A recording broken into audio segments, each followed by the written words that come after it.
اللہ تعالیٰ جل وعلا نے قرآن کریم میں ایک اصول بیان فرمایا، اور وہ ہم سارے احباب جانتے ہیں، ہر ذی شعور کلمہ پڑھنے والا اس اصول سے واقف ہے۔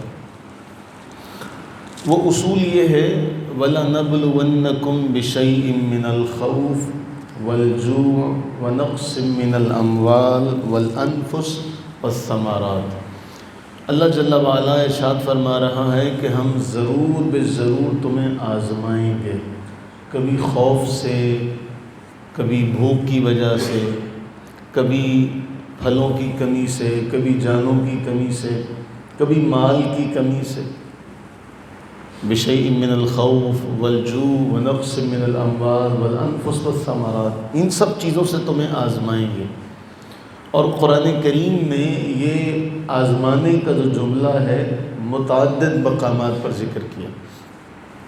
کہیں اللہ نے یہ ارشاد فرمایا ام حسبتم ان تدخلوا الجنہ، کیا تم نے یہ خیال کر لیا کہ تم یوں ہی جنت میں چلے جاؤ گے، تمہیں آزمایا نہیں جائے گا؟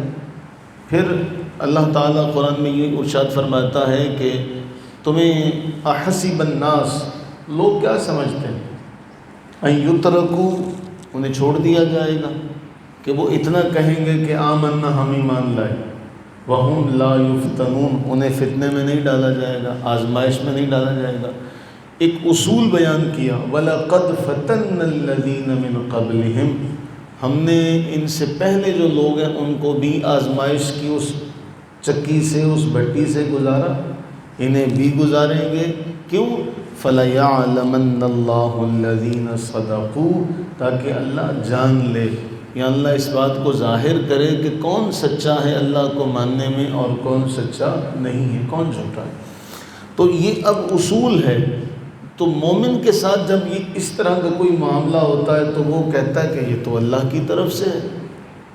اگر اس طرح کا کوئی معاملہ، ایک تو ہے نا کہ کوئی ہماری اپنی غلطی کی وجہ سے کوئی نقصان ہو گیا، جہاں یہ معاملہ آتا ہے کہ وہ یہ جان لیتا ہے کہ یہ آزمائش ہے، تو پھر وہاں وہ صبر کرتا ہے اور وہاں وہ جملہ کہتا ہے جو اللہ جل وعلا نے ارشاد فرمایا، تعلیم دیا، انا للہ و انا الیہ راجعون، ہماری تعالیٰ ہم بھی تیرے ہیں، ہم نے بھی تیری طرف آنا ہے۔ اور ایسوں کے لیے پھر اللہ تعالیٰ کیا فرما رہا ہے، ہم نے ایک رحمت نہیں، ہم صلوات، اولئک علیہم صلوات من ربہم، ان لوگوں کے لیے رب کی طرف سے صلوات ہیں، کئی رحمتیں۔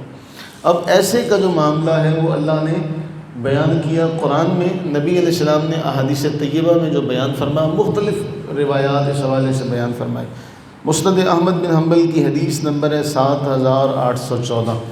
حضرت سیدنا ابو ہریرہ رضی اللہ تعالیٰ عنہ بیان فرماتے ہیں کہ رسول اللہ صلی اللہ علیہ وآلہ وسلم نے ارشاد فرمایا، مثل المؤمن کمثل الزرع، مومن کی مثال کھیتی کی طرح، اس کھیتی کی طرح لا تزال الریح تفیئہ، کہ جب اس کے اوپر ہوا چلتی ہے تو ہوا اس کا بگاڑ کچھ نہیں سکتی۔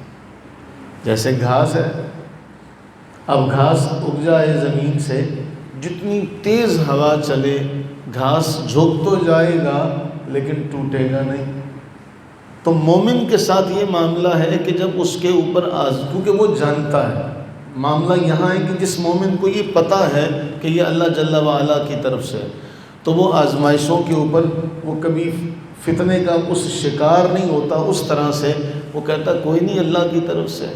وہ دیکھتا ہے کہ کہیں میری کوئی غلطی تو نہیں، کہیں میں غلطی پر تو نہیں، ہو سکتا اللہ تعالیٰ مجھے متنبع کر رہا ہو، اگر یہ نہ ہو تو پھر وہ کہتا ہے اللہ کی طرف سے، کوئی معاملہ نہیں۔ تو فرمایا ہوائیں جتنی بھی اس پر چلیں، مومن پر جتنی بھی آزمائش آئیں، مصائب آئیں، وہ اس کو ہلا نہیں سکتے۔ ولا یزال المؤمن یصیبہ بلا، مومن اپنی جگہ سے نہیں ہلتا۔ یہ نہیں ہے کہ جی اس کی دعا قبول نہیں ہوئی، وہ میں نہیں مانتا، اس کا کوئی مسئلہ اڑ گیا، وہ جی میں نہیں مانتا، نہیں، اس کے ساتھ یہ معاملہ نہیں ہے، کیونکہ یہ بھی آزمائش کا ایک حصہ ہے۔ اچھا ہمیں لگتا ہے کہ جی ہماری دعا قبول نہیں ہوئی، اللہ تعالیٰ اس دعا کے بدلے پتہ نہیں اور کیا کیا کچھ ہمیں نواز چکا ہے، اس دعا کو ہمارے لیے ذخیرہ کر لیا گیا، یا اس دعا کو قبول کرنے کی صورت میں ہمارے لیے کوئی نقصان والا معاملہ ہوتا جو عالم الغیب والشہادہ رب نے ہمیں وہ دعا پوری نہ کر کے ہمیں اس نقصان سے بچا لیا۔ تو فرمایا مومن جو ہے وہ اس فلسفے کو جانتا ہے، آزمائشیں اس کا بگاڑ کچھ نہیں سکتی۔ کتنا حسین، کتنا اعتماد ہے اللہ کے نبی کو ایمان والوں پر، کتنا بھروسہ ہے کہ مثل المؤمن کمثل الزرع لا تزال الريح تفيئه ولا يزال المؤمن يصيبه بلاء، کہ مومن اس کی مثال ایسے ہے کھیتی کی طرح، ہوائیں چلتی رہیں، مصائب آتے رہیں، آزمائشیں آتی رہیں، اس کا عقیدہ پکا رہتا، وہ اپنی جگہ سے ہلتا نہیں ہے، مستحکم کھڑا رہتا اپنی جگہ پر۔ فرمایا وَمَثَلُ الْمُنَافِقِ، منافق کی مثال اس سفیدے کے درخت کی طرح، بہت لمبا نکلتا ہے ایسا، اور اس کے حوالے سے پھر کبھی صنوبر کا درخت کہا گیا، کبھی سفیدے کا درخت کہا گیا، کہا اس کی مثال ایسے ہے، سیدھا نکلتا ہے، ہوا کا ایک جھونکا آیا برداشت نہیں کر پڑتا، وہ گر پڑتا ہے، ہوا کے اس جھونکے کی بھی تاب نہیں رکھتا، گر جاتا ہے۔ آپ نہر پر جائیں، جب آندھی آئے، اس کے تیز بارش ہو، تیز ہوا ہو، اس کے بعد ایک چکر نہر پر لگا کے آئیں تو آپ کو کئی درخت ٹوٹے ہوئے ملیں گے۔ تو منافق کی مثال بھی ایسے ہی ہے، وہ مطلب کے لیے اللہ کو یاد کرتا ہے، مطلب کے لیے عبادت کرتا ہے، اپنے کام نکلوانے کے لیے اللہ کو یاد کرتا ہے، نکل گیا تو ٹھیک ہے، ورنہ وہ کہتا نہیں میں نہیں مانتا۔ اللہ کے نبی سرور عالم صلی اللہ علیہ وسلم نے منافق کے بارے میں سارا بتا دیا، یہ ایسا کام کرے گا، یہ اس کی علامات ہیں، یہ اس کے معاملات ہیں۔ اب بتائیے کہ رسول اللہ صلی اللہ علیہ وسلم نے ہمیں کہیں چھوڑا ہے، تنہا چھوڑا ہے؟ ہمیں کہیں نہیں تنہا چھوڑا۔ ہمارے ساتھ کوئی معاملہ ہو، ہمارا قدم کہیں بھی ڈگمگانے لگے تو رسول اللہ صلی اللہ علیہ وسلم کی احادیث طیبہ ہمارا راہبر و رہنما ہے، وہ ہمارا ہاتھ پکڑ لیتی ہے، اور ہم اگر احادیث کا دامن پکڑے رکھیں تو پھر ہم کہیں بھی ڈگمگائیں گے نہیں، ڈولیں گے نہیں، کیونکہ وہ شیطان تو چاہتا ہے یہ۔ اچھا، ہمارے ایک بزرگوں نے بڑی پیاری مثال دے کے سمجھایا، انہوں نے کہا اللہ تعالیٰ نے جنت میں جو آدم علیہ السلام کی آزمائش کا معاملہ کیا، کہتے ہیں اس فلسفے کو سمجھیے گا، جنت میں سب چیزیں حلال ہیں، صرف اس درخت کے پاس جانا، اللہ نے فرمایا لا تقربا هذه الشجرہ، اس ایک درخت کے پاس نہ جانا۔ شیطان نے کیا کیا؟ فوسوس لهم الشیطان، شیطان نے وسوسہ ڈالا، ورغلایا، بہکایا، نہیں چلے جاؤ چلے جاؤ۔ ایک مثال دی کہ وہاں ایک چیز حرام تھی، شیطان نے ساری چیزوں سے توجہ ہٹا کر اس ایک چیز کی طرف توجہ مبذول کروانے کی کوشش کی۔ تو دنیا میں تو اللہ نے جو چند چیزیں حرام کی ہیں، شیطان کی پوری کوشش ہوتی ہے جو حلال چیزیں ہیں ان سے تمہاری توجہ ہٹے، تم حرام کی طرف توجہ کرو۔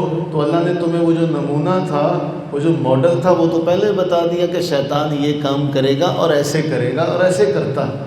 وہ ساری حلال چیزوں سے توجہ ہٹا کے چند حرام چیزوں کی طرف لے کر جائے گا، حرام مال کی طرف لے کر جائے گا، حرام امور کی طرف لے کر جائے گا، یہ کر لے یہ کر لے، اور جو بچ گیا قد افلح من تزکا۔ اللہ سے دعا کریں کہ اللہ تعالیٰ اپنی رحمت کا صدقہ ہمیں عافیت عطا فرمائے، ہمیں عافیت عطا فرمائے، اور عافیت کے ساتھ ہمیں ساری زندگی نصیب فرمائے۔ ہم آزمائشوں میں پورے نہیں اتر سکتے، اللہ تعالیٰ ہمیں آزمائشوں سے محفوظ فرمائے، اور اگر ہمارا مقدر ہی ہو تو اللہ تعالیٰ ہمیں ان میں عافیت اور سلامتی سے ان آزمائشوں سے مقابلہ کرنے کی توفیق عطا فرمائے۔ ہمیں اللہ تعالیٰ ہر قسم کے فتنے سے محفوظ فرمائے، آمین ثم آمین۔